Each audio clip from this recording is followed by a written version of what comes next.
Alright boys and girls, we're going to be looking at quadratics now. Specifically, we're going to look at solving quadratics, and in A level there's three ways to do it: factorising, completing the square, and quadratic formula. Because there's three different ways, we're just going to focus on factorising in this video and go through some nice solid examples so that you're an expert at factorising, so that whenever you get it, you can do it blap like that. Right, let's get this going.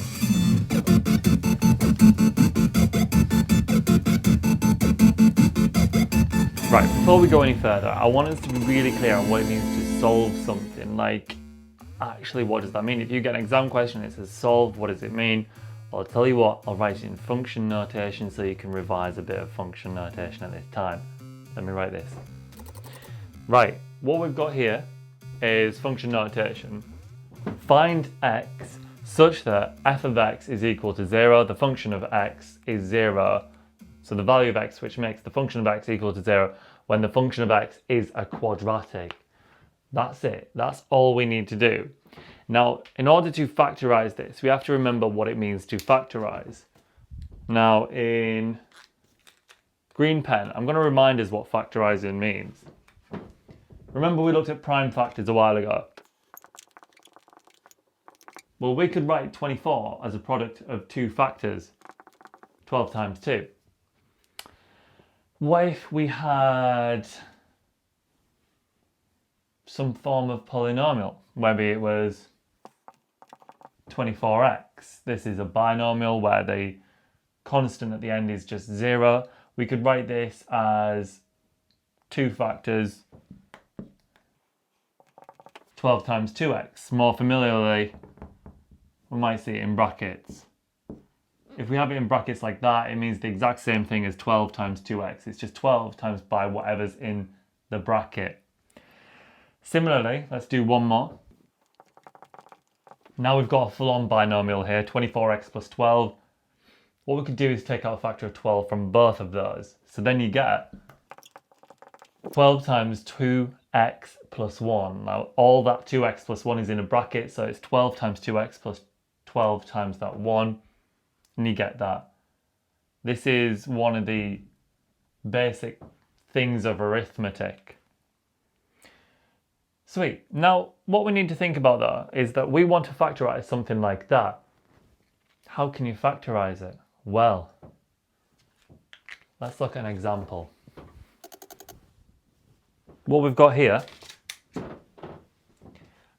is x squared minus 4. Now we know how to factorise this already because I've mentioned it in a previous video that this is the difference of two squares. This is the same as writing, let's do in purple. I like purple, I've got so many pens. X squared minus 2 squared, which is the difference of two squares. There's an x squared and there's a 2 squared. So what we can do is write this as x minus 2, x plus 2. This is a product of two binomials. So what we realise is that if you multiply two binomials together, you get a quadratic. So we're going to write that in one full thing, and then we're going to look at how to solve them. Incidentally, if we did want to solve this, then x is going to be plus or minus 2. You could figure that out if you just rearrange this.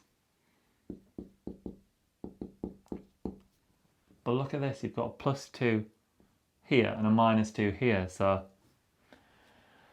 is that where it's from? Right, we need to look at binomials multiplying together. I've moved on to this side of the board just because we're going to use a lot of space. What we've got is x plus 3 times x plus 2. I just want to practice multiplying this out. If we did the little grid method, what we'd find is we'd get, no, I can do this, you can do this, let's just go through it. X and blah, blah, blah, blah, blah. 3 and the 2 and the 5x plus 6. That's what we get if we expand that. What you'll notice is if we added those two, we'd get this. If we times those two, we'd get this. And that's factorising, but only in one simple situation. The coefficient on the x squared is 1. Now that's the most simple situation. So the rest of this video, I'm going to look at two situations. Coefficient of the x squared is 1. Then we're going to progress into when it's not 1. Now, we're talking about factorising, but what we'll see is you can't always factorise. You can solve a quadratic,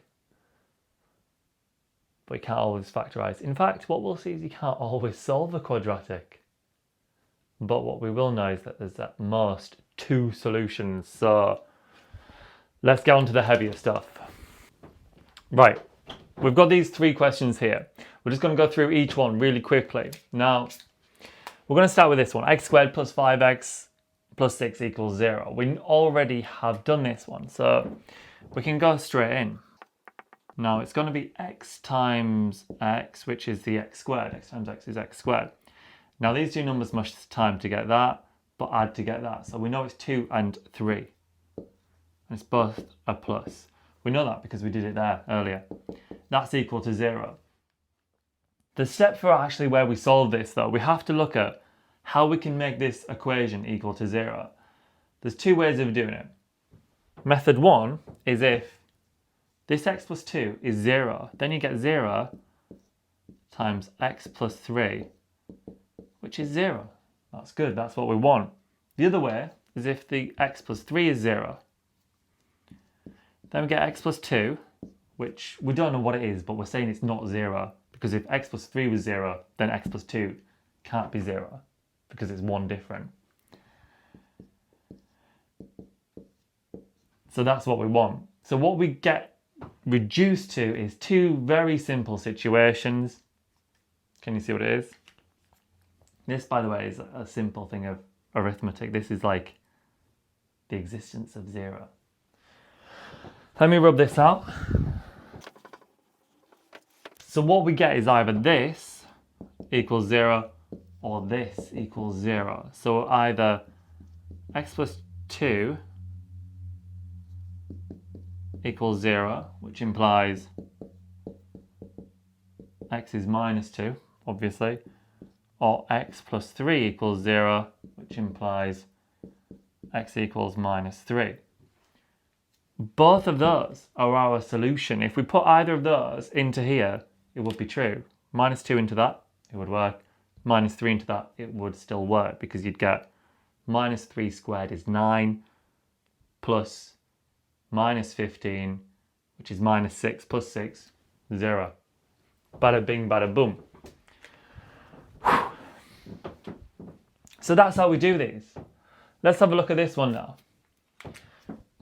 So the coefficient on x squared is 1, so that means we can start this off like this. Now we need to figure out what 2 factors of 48 add to get minus 16.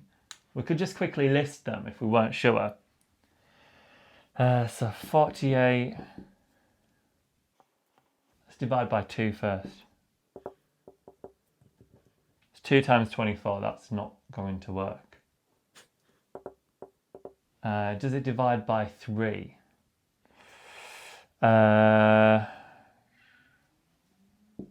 16, so 3 at 16 is not going to be that. Well, it could be minus and minus, but no, still not going to work, is it? So we'll go into our 4s. Divide that by 4, you get 12. That doesn't add to get minus 16, but it could be minus 4 times minus 12. So minus times a minus is a plus, so then, yeah, that works. That adds to get minus 16, so we get minus 4, minus 12. And that's it, factorised. That's the first step.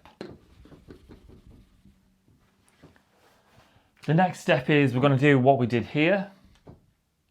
So to make this first bracket equal to 0, we get x is plus 4. To make the second bracket, we have to have 12, because 12 minus 12. That's another way of writing the answer. We get 2 answers again, you notice. Right, now we move on to this last one here. We're going to look at other ones after this, by the way. Here, what you'll see is that the coefficients are not integers. If they're not integers, you're going to make your life a little bit difficult. So we're going to times everything by 2. What we get here is now a quadratic with integer coefficients. Now we can just factorise this as normal. This is a good example because the x, well, it's no longer an x, it's a t. That t could be like a mechanics problem where you're looking at time. Now it doesn't have to be x, it never has to be x, it's just that's the typical solution, not solution, problem. Actually comes from Spanish word kai, I think. Meaning unknown. Oh, I'll best check that. Right, 2 things which times together to get 2 and add to get 1, and to get 3. 1 and 2. There's your solution. So answer, go! Wow. Now we're going to look at where the x squared coefficient is not 1. I hope you got a good look at that because it's going to go now. It's gone. Just this bit. What we were doing there was this situation where we are multiplying 2 binomials together to get a quadratic. Now the question is, what if the x squared coefficient is not 1? In that situation, you're not timesing x by x, you're timesing something by x with a coefficient. It's got something. So what we can do is look at the generic situation. Check this out. If we had 2 binomials, alpha x plus beta, I'm going into Greek letters, times by px plus q. If we expand this, what we're going to get is, this is what we get. We've expanded it all out, we get alpha px plus brackets alpha q plus beta p close bracket times by x plus beta q. So we've got, this is our, I've messed up a square there. What we need to look at now is equating coefficients. This is our x squared coefficient. This is our x coefficient, and this is our constant at the end. What we're going to do is compare that to our original quadratic. And this is what we're actually doing. This is called equating coefficients. We said that is equal to that. That is equal to that. And that is equal to that. This is a really useful trick in A-level, equating coefficients. There's only one way of making x squared, and that's by adding it to other x squared. So that coefficient must be the same as that one there, if this is a factorised form of that.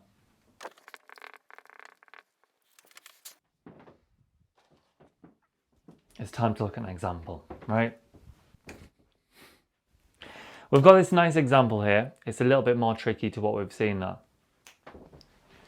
Observe, there's this 4x to the minus 1 on it. What we need to do, because this is not a quadratic, we need to actually multiply by x. Multiply everything by x, and what you'll get is, and then we're going to move everything onto one side so it looks like a kind of typical quadratic which is equal to 0 like that. By the way, I've changed that. Anyway, this is suddenly looking difficult because this coefficient on the x squared is a 6. It's not even a prime number. There's multiple things to do. So what we could do is start guessing, essentially. We have to have something which times to get minus 4. So we're looking at maybe like 1 and minus 4.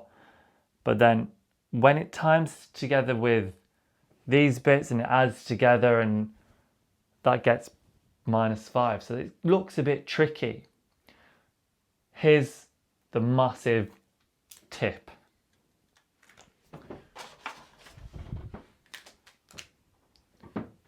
What you can do. Step 1. Do A times C. What we get there, 6 times minus 4, minus 24. Then we're going to find factors of AC. So we've got factors of minus 24. Minus 24 is equal to 24 and 1. 12 and minus 2, 8 and minus 3, 6 and minus 4. And what we've got to do next, now I've not listed all of them by the way because it's just like swapping the minus sign. We'll deal with that in a second. Step 3 is we choose these factors that add to get b, which seems a bit weird, but 24 and minus 1 doesn't equal b, 12 and minus 2 doesn't equal b, 8 and minus 3 equals 5. So what it must be is minus 8 and plus 3. What do you do with those? Well, you put them into your binomial. So we'll just finish this up here. This is the most banana step of this, because what you do is you use those things, those two numbers that you got from there, and you put them into your binomials. But notice how I've put 6x at the front of both. If we times this out, it's not going to work. We'd get 36x squared. So what we need to do is we need to take out a factor from here, maybe even both of them, which means that we can now get 6x squared. The reason why we're taking out a factor is because in step 1 we did a times c, so we need actually to take out a factor of a, which is a factor of 6. Now it can be split between the two. Easiest way to do this, now that sounds weird, but cancel them out. If you can cancel these down, 6 and 3, you can take out a factor of 2, so that becomes 3, that becomes 1,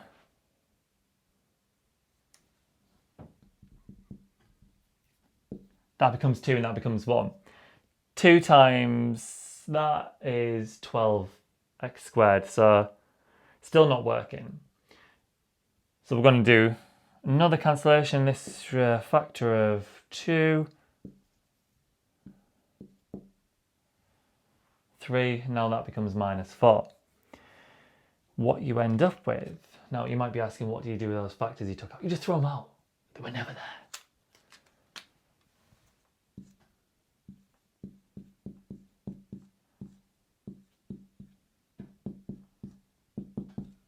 This is what you get. Now this is right. You can check if this is right by doing your grid really quickly.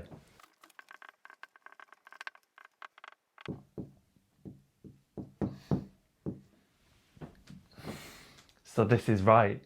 This method, I genuinely recommend to learn that, because when I did my A-levels, I didn't know that. I would essentially do trial and error. There's a quick way of doing it. But might I add, these are pretty useful in exams for quadratics. Let's just finish this question anyway. So then we need to say that either 3x minus 4 equals 0, so x is 4 over 3, or x is equal to half. Isn't that lovely? This is like the be all and end all about factorising. In an exam for A-level, you might need to do some simplifying first, or you might even get something which is a hidden quadratic. It looks like it's a trigonometric function, but it's actually just a quadratic. But the problem with quadratics is that they can't always be solved. They can't even always be factorised. And how do you know when they can't be factorised? If they can be factorised, then they can be solved. But if you got one like this, right down here at the bottom, x squared minus 3x plus 1 equals 0. 1 is a prime number, so we've got, let's just do this.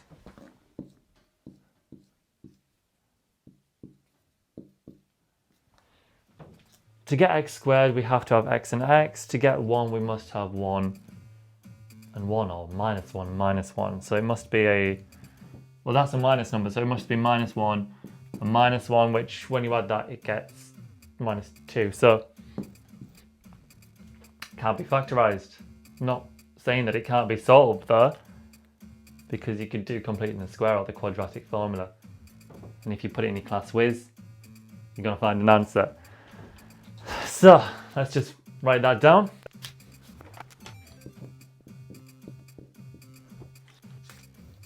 Right, that's the final part of this. Your quadratics are going to have at most 2 solutions. Your You can factorize them into two binomials, but if you can't factorize it, then there are other methods which we're going to look at in the next video. I've got to go because that battery's going flat.